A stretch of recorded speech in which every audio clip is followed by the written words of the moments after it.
So February will be 17 years that I celebrate being clean from drug and alcohol addiction.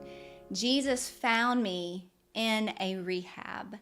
I was obviously broken and I was lost and I was hurting.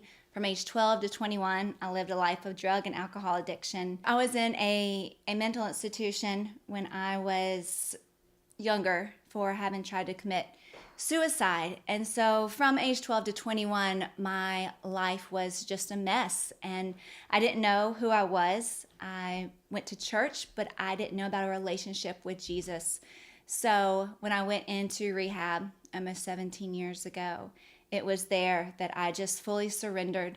And before going in, I'd even told my roommate, if this doesn't work, then this is it for me. And I had already planned taking my life because I had tried everything that the world says will give you peace and make you feel complete. And I was just always left more hopeless and helpless and depressed. But I felt like something in me was just dying to come out, which I now know something in me was just dying to come alive. So when I went into that rehab, I went in humble, I went in submissive, I went in saying, God, I want to leave here different than how I'm coming. And I had an encounter. I had an experience with Jesus. One night we had a rabbi come and speak with us, and afterwards everybody left, and I remember thinking, I want to get up out of my chair, but it was like the hands of God were just on my shoulder, and I couldn't get up out of that chair. And the rabbi made a beeline to me, and he grabbed my hands and he prayed for me. And to this day, I can't remember a single word he prayed, but I know that I went back to my room. I fell asleep. I woke up the next morning, and for the first time in years, I felt comfortable in my own skin. I had a peace that I had never had. I looked in the mirror and my eyes were clear. My countenance was different. Even when I came out of the room, people had noticed that there was something different in me. And it's in that moment that I rededicated my life to the Lord. It's in that moment that I was willing to trade in this old life and turn to a new life into His ways.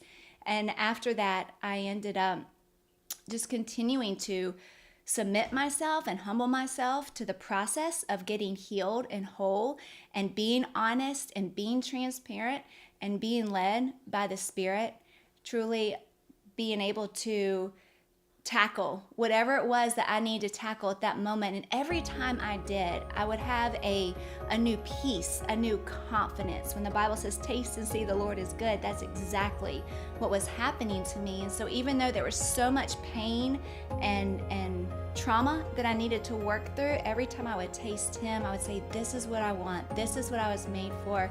And I began to journal and ask God to use me, to use this mess and to use my life to somehow inspire others, even though I felt like there was nothing inspiring at all in my own life. And people would come in and they'd share their story of overcoming drugs and alcohol, and something in me would just rise up, and I would say, if they did it, then I can do it too. They were hope for me. And every time someone was hope for me, it planted a seed for me to one day be hope for someone else.